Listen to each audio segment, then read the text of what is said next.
गरीबी, बेरोजगारी और जिस समय इलाज की ज़रूरत थी, दवाई और सुविधा की ज़रूरत थी, जनता को अनाज छोड़ दिया। इन्होंने आय दोगुनी का झूठ बोला। इन्होंने कहा कि हम बेरोजगारी ख़त्म कर देंगे, वो झूठ बोला।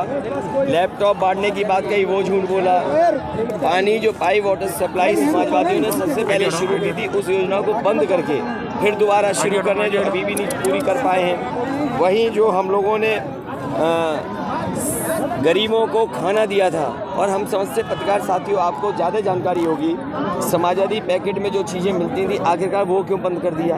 अगर गरीबों की मदद करनी थी तो वो चालू रखते। इधर समाजवादी सरकार बनेगी तो उसी तरीके से गरीबों को खाना और पौष्टिक खाना कैसे मिले जिससे उनका स्वास्थ्य बेहतर हो। अखिलेश जी, प्रधानमंत्री ने जो आरोप लगाया उस पर आप क्या कहना चाहेंगे?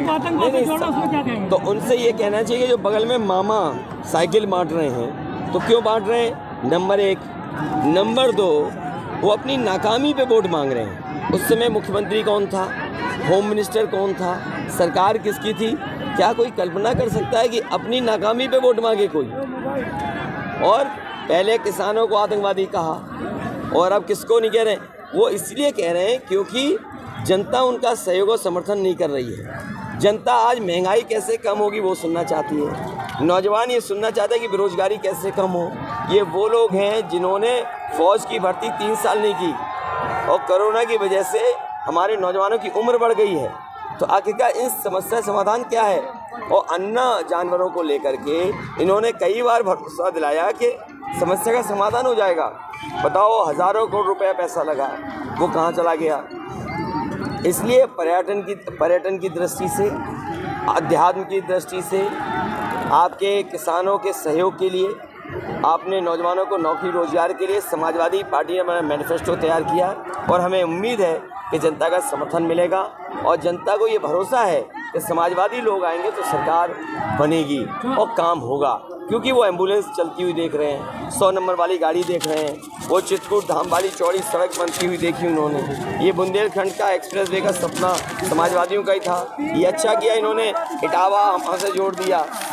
गठबंधन को लेकर वो कह रहे हैं कि ये फिर से वही होने वाला जो पिछली बार हुआ। देखिए, भाजपा घबराई हुई है। भाजपा भी तो गठबंधन करे हुए हैं। भाजपा अपना गठबंधन क्यों छिपाती है? और जो लोग ये कहते हैं घोर परिवारवादी, आप बताइए ज्योतिदास सिंधिया क्या है, उनकी बुआ क्या है, उनकी बुआ क्या है? 2 बुआ है ना, क्या है वो बीजेपी में। एक डिफेंस मिनिस्टर हैं, उनके बेटे कहाँ हैं?